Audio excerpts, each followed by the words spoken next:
Hello, and welcome to the lore of Braunhaven. On today's episode, we're going to be talking about the High Elven royal houses of Derswadalek.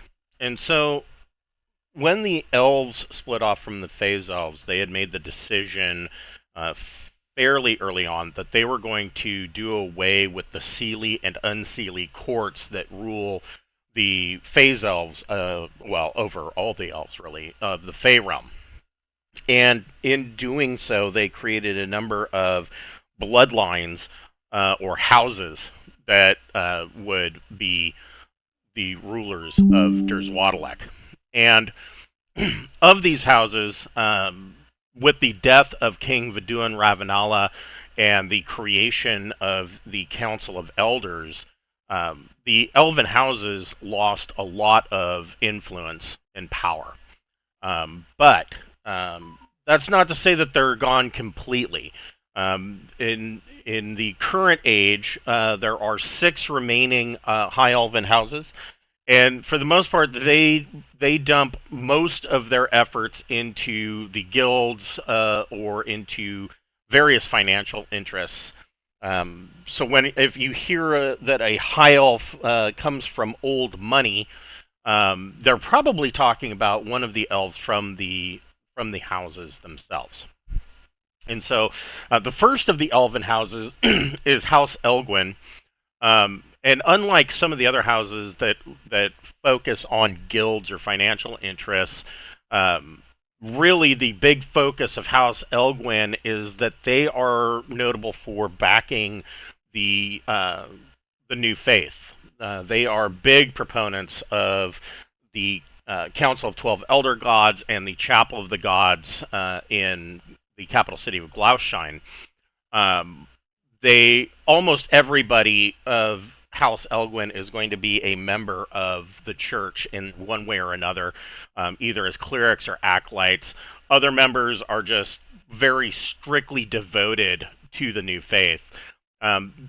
Now, that's not to say that House Elgwin doesn't have other ties. They do have financial ties to the Guild of Waterworks, and they fund a lot of the Guild of Waterworks operations in Derswadalek.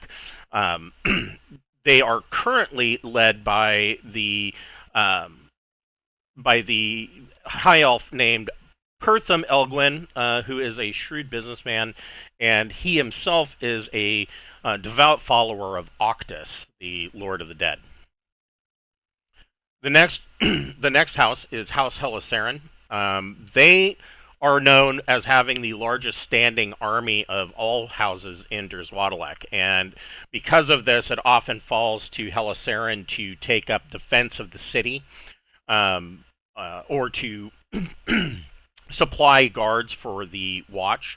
They are deeply invested in the Guild of Military Affairs, and the elves as a whole have a system in place to essentially take care of their veterans. So the Helisarin is deeply invested in the Guild of Military Affairs, which deals with all of that. And the head of their current house and the Guild of Military Affairs is Rabin Trisatra, who is a very, very old high elf. He is in his twilight years.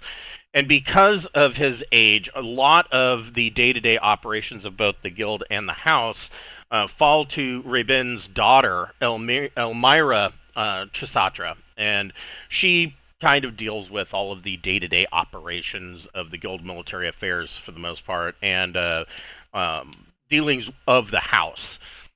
She is not quite as militarily, she's not quite as conservative as her father, but she is still she is a force to be reckoned with when it comes to military affairs for the veterans.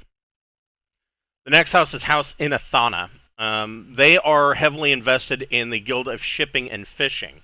And this kind of gives their house a monopoly on the river traffic of the Inian River that leads out to the Dragon Sea. And it has made them quite wealthy. The matron of House Inathana is Esta Inathana, She is a ripe age of 270 years. Elves usually can live 350 to sometimes 400 years. So 270, she's up there. She still runs the house with an iron fist. They have, their investment of the Guild of Shipping and Fishing has led to Esta having a lot of dealings with a guild or an unspoken guild called the Zilmar, which is a, for lack of a better term, they are the Thieves Guild of Derzwadalek. And they have their hands in almost all of the other guilds, particularly in the Guild of Shipping and Fishing and the Guild of Housing and Development and the Guild of Construction Workers, Laborers, and Arborists. The next guild is House Olafaren. They are sometimes known as the House of Festival. Olafaren seems to spend a lot of their old money and their time delving into the cultural arts of the High Elf Society. So, Olafaren is an oddity in that they are great backers of the Guild of Artists and Entertainment, which the Guild of Artists and Entertainment is kind of strange because elves culturally have a innate, almost genetic penchant towards the arts, and so it kind of leads to the Guild of Arts and Entertainment to be not really necessary because all the elves support that anyways, and so that particular guild ends up being more of a social club than an actual guild, and House Olafaren kind of has taken up the leadership and flag for that particular guild. Olafaren is known to have investments in Orentis and is known to host works of art that they have found in that country and brought back, such as plays and musicals and things of that nature. They're not run by a single member. They are kind of run by the family as a whole, and this leads to a disjointed appearance in household affairs and a lot of scheduling conflicts between different artistic projects that they're working on. Next is House Sorasana. Sorasana is the biggest and largest proponent of being a financial backer for the Council of Elders. And initially, when the Council of Elders was proposed, House Sorasana was the driving force in creation of it. The other thing that Sorasana is really known for is they continue to maintain the old customs of old royalty. And they are known as being, so all of the houses have the ability to knight members. But most of the houses are knighting members for various things. For instance, House Olafaren would have knights that were knighted because of artistic endeavors. House Elwyn might make knights of clerics that have, or acolytes that have served the church well. House Sorasana, on the other hand, still maintains the old style where they are actually taking into account a knight's vows, the way they uphold their house, and martial feats. And they are known for actually still holding jousts and tournaments, and their knights are taken very seriously. They are some of the elite as far as military powers, even over House Helisarin. And currently the house is run by Tanith Sorasana, and his daughter, Dame Laridia Sorasana, is on the Council of Elders. And Tanith hopes that at some point in the future, hopefully the near future, that Dame Laridia Sorasana will be made Primarch over Aiden Carxixis, who is the current Primarch. Either Carxixis will die of old age, preferably, or he will step down, opening up that position for somebody else.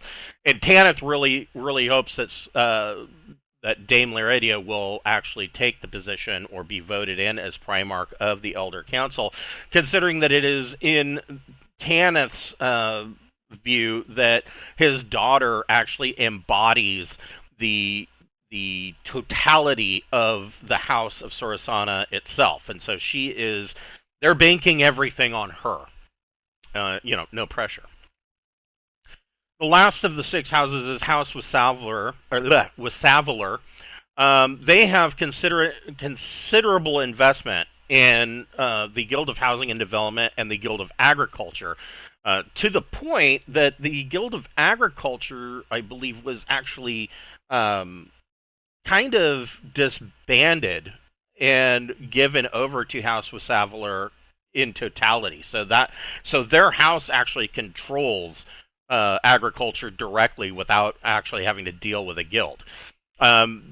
They are of the minds that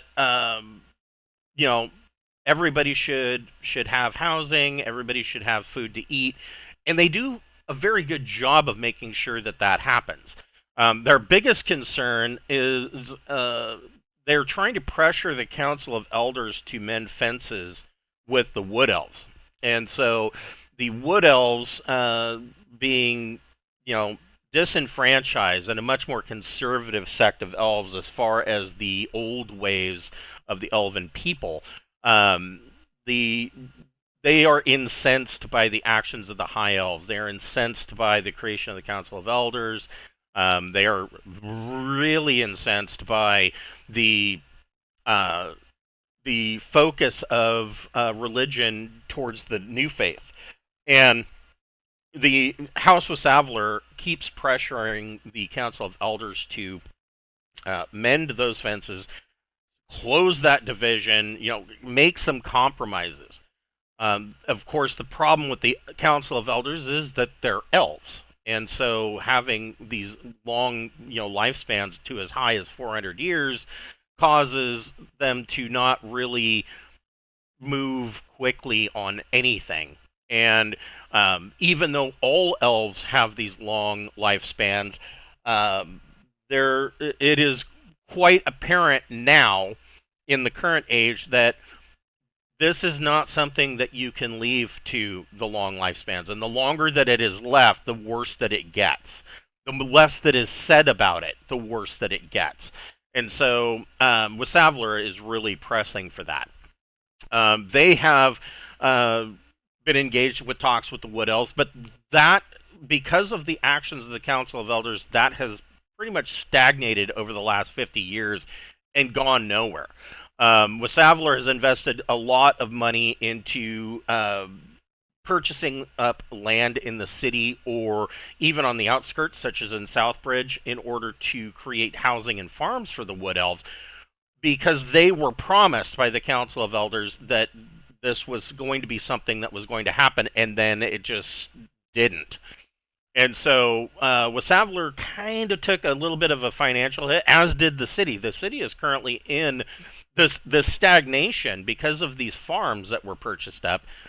One or two things happened. They either overproduced, which caused the markets in Derswadalek to tank, or those lands went fallow and have done nothing. And so Wissavler is kind of taken a hit from that, and the economy of the entire city has been in a bit of a recession as of late. The Wissavler is currently under the lead of a very young patriarch. He's just a babe at 160 years old, and his name is Itham Wissavler. And despite his young age, he is quite savvy in business relations. His mistake, of course, was putting his trust into the Council of Elders, and that just simply led them to nowhere. So that is today's session. The next discussion will be on the different guilds of Derswadalek and how they make the society function. Thank you for watching, and I'll catch you next time.